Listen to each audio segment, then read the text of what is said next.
this final installment of season 22 really is going to set the tone for season 23. NCIS is coming up on its season 22 finale. What can you Yeah. tease about it and the aftermath of this week's cliffhanger involving Yeah. LaRoche and the cartel? Absolutely. We had a two-part season finale, as you know. Part one aired last Monday. It's already available on Paramount Plus to catch up on it, so you could watch part two. This finale, this final installment of season 22, really is going to set the tone for season 23. We're going to answer a lot of the questions of these ongoing arcs that we have on the show, like McGee in search of what this LaRoche guy is to NCIS, really.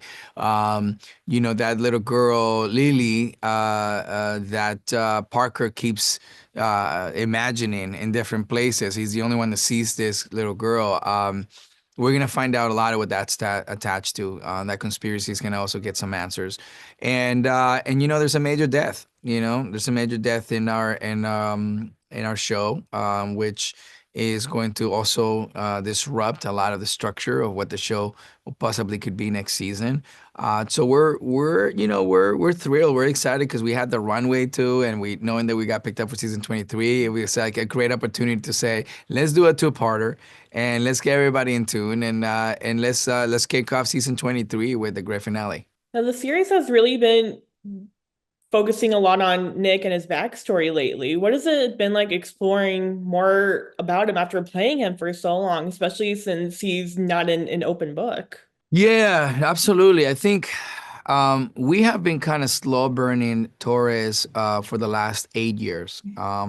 One of the biggest reasons for me was how do I keep it fresh for myself? How do I keep it fun for me to continue to play a character? I think most actors would tell you that, you go to television and the struggle of keeping a character fresh for yourself, it relies strictly on your ability to create a character that has certain values and character traits that allow you to play on your strengths. And for me, this character, keeping him a mystery, gave me this evergreen, and I also love infusing that in all the characters that I create in my career is, can I know more than the audience as a character, and can I slowly release a little bit of who he is throughout the trajectory of his life?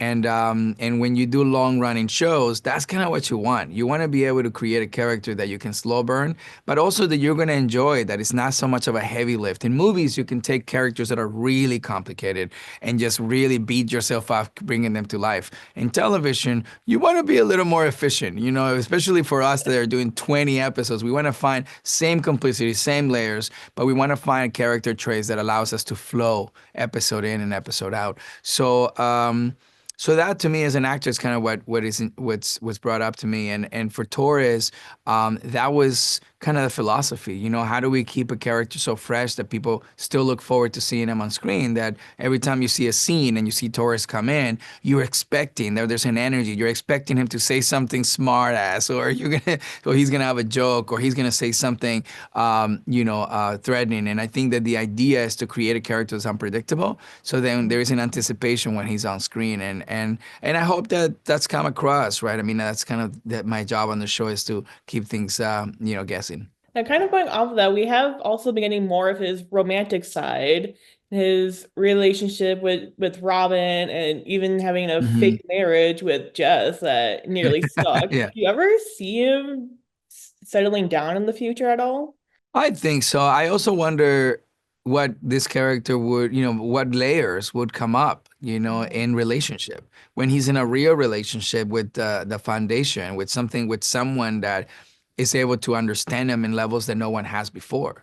That's an interesting kind of new color, and I think we may explore that next season. We'll see. We see how far we can get into it. But I always think it's always fun to make sure the characters continue to grow, and that is a level of maturity and a level of emotional maturity that I think that he needs to learn to have. And that will be his ninth year with this NCIS team. And so there's something that he's learned to get accustomed, but I hope that we can bring those colors as well. LL Cool J recently guest star. What was it like working with him again. I mean, I love LL, and Todd is incredible. He's a great guy. He always brings the energy. He's always a lot of fun to work with, and for the fans of NCIS, it's even more exciting, right? We always want to make sure that the universe of NCIS is still, flowing. That anything can really happen between all of the characters that they've learned to love between all the installments of NCIS, and more universe building is kind of what we want to do next, right? We want to be able to continue to expand the show into all the different ways that it could be, explored. So I think that's next for us. But look, he was free, and we were like, "You want to come and play with an episode?" He's like, "Let's go," and he came and had a good time. Now, you've talked about this already a little bit, but how does it feel knowing that NCIS is coming back for season 23? I mean, we're still incredibly humbled and very blown away, right? Because the industry is not an easy place right now to continue to keep shows not just relevant, but on the air. It's a very heavy lift for both the network, the cast, and the shows, right? Like, yeah, it's a big heavy lift to try to kind of keep things flowing. So the fact that audiences are still tuning in, that we're averaging 10 to 11 to 12 million viewers, every week is unreal. It's unbelievable that this show. Has such a global audience, specifically in the United States, it does incredibly well. But globally, it's the number one TV franchise in the world. So it's just a testament to how much of all of our upbringing this show has been a part of. So I'm blessed and proud and incredibly honored to be part of this leading cast and to continue to bring that tradition of NCIS to people's homes. What are you most excited to explore with Nick for next season? I want more action. I want more danger. I want to do more stunts. I think that I like the weird, twisted cases, and but I hope that we can catch the bad guys before they commit the murder. There's a lot of like aftermath investigation, which is very realistic and will always be an NCIS investigative team. But I'd like to maybe have episodes where we come across something that gives us the opportunity to catch him before he commits the crime. I think that would be something unique and fun, and also paces up the show a little bit too. So I think hopefully that could be something we can do a little bit more. Okay, well, thank you so much, Wilmer. It was great chatting with you. Thank you, Han. Thank you for your questions. I appreciate you knowing everything about the show, and thank you for having me.